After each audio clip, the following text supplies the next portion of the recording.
ગામના શાંત વાતાવરણમાં રોજની જેમ આજે પણ વહેલી સવારે ઘંટીના અવાજ સાથે મંદિરમાં આરતી શરૂ થઈ હતી.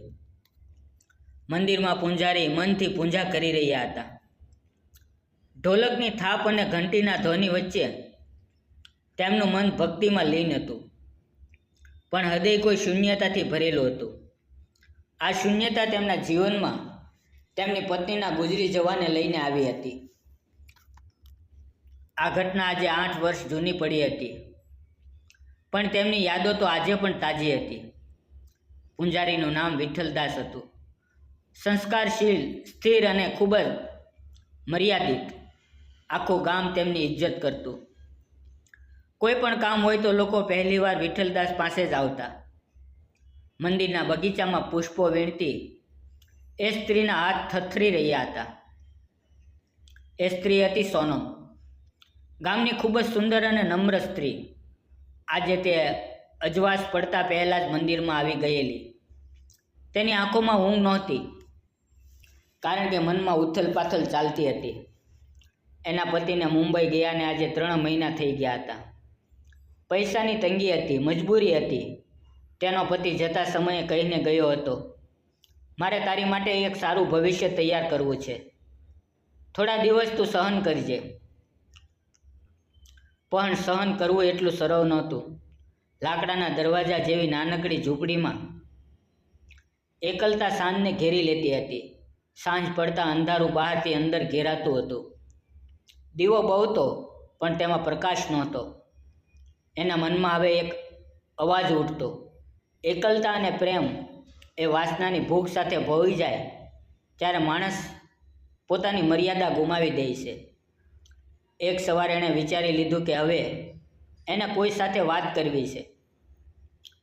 કોઈ ભરોસાવાળાને મળવું છે. અને એને ભરોસો એક જ માણસ પર હતો, વિઠ્ઠલદાસ. એ માણસ જે બધા માટે નમ્ર અને માર્ગદર્શક હતો. 5 વાગ્યે સવારે એ ઘરમાંથી નીકળી. રસ્તો શાંત હતો.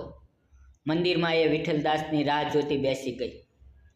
જેમ જેમ સૂરજ ઉગતો ગયો, એનું હૈયું ધબકતું ગયું. પૂંજારી જ્યારે પૂજા કરીને પાછા ફરવા લાગ્યા ત્યારે સોનમે તેને રોકી લીધા. પૂંજારીજી, તમે થોડો વખત માટે મારી સાથે આવી શકો છો? એણે જિજ્ઞાસાથી કહ્યું. શું થયું બેટા, બધું બરાબર છે ને? સોનમ પૂંજારીને એના ઘરના વાતાવરણમાં લઈ ગઈ. ઘર ખુલ્લું, શાંત અને સુગંધ ભરેલું હતું. રસોડામાં તાજી ચા ઉકળી રહી હતી. એની આંખો ઝીલમિલી કરી રહી હતી, પણ હાવભાવ કંઈક અલગ લાગતો હતો. જ્યારે એણે પોતાની હાલત અને દુઃખભરી વાતો કરવાની શરૂઆત કરી ત્યારે વિઠ્ઠલદાસની આંખોમાં કરુણા ઉદય થઈ. સોનમે કહ્યું, પૂંજારીજી, પ્રેમ એ પણ ક્યારેક કોઈ દુઃખ જેવું લાગે છે. માણસનો શરીર તો એક સમયે તરસે છે ને? વિઠ્ઠલદાસ: હા બેટા, પ્રેમ એક બહુ મોટું દુઃખ છે, પણ એનો ઉપાય તરસથી નહીં, ધીરજથી મળે છે. હું સમજુ છું તું એકલી છે, પણ તું હજી પણ એક સંબંધમાં છે. તારો પતિ તને પ્રેમ કરે છે ને? સોનમે કહ્યું, હા કરે છે. પણ જતાં જતાં એણે કહ્યું કે જો વિયોગ સહન ના કરી શકું તો પોતે કોઈને શોધી લઉં. મેં વિચાર્યું કે તમે... વિઠ્ઠલદાસ બોલ્યા, બેટા, તારો વિયોગ માની શકાય એવું છે, પણ તેનો ઉપાય તું શારીરિક સંબંધમાં શોધે છે એ ખોટું છે. હું અહીં તને દેહ માટે નહીં, મન માટે સમર્પિત છું. તું જેને સાચો ભરોસો માના છો એ તારી આવતીકાલ માટે પણ સાચું મોખરું ઊભું કરે. સોનમ થોડી વાર મૌન રહી ગઈ. એણે પોતાની નજર નમાવી લીધી. એ દિવસ પછી સોનમ રોજ મંદિરે આવતી રહી.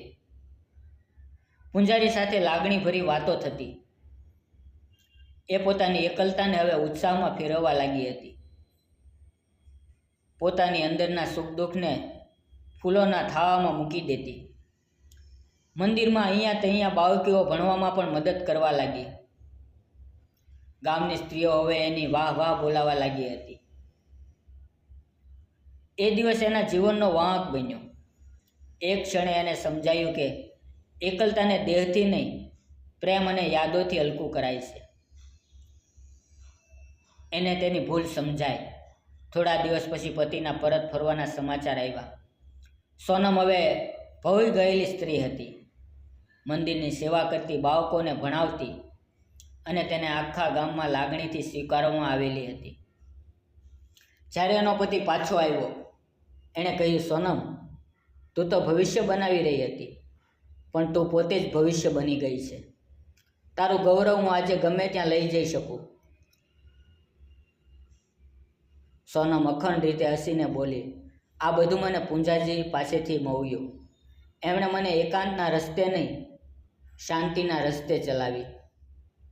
મિત્રો, શારીરિક પ્રેમને ધીરજ અને લાગણીથી પાર કરી શકાય છે.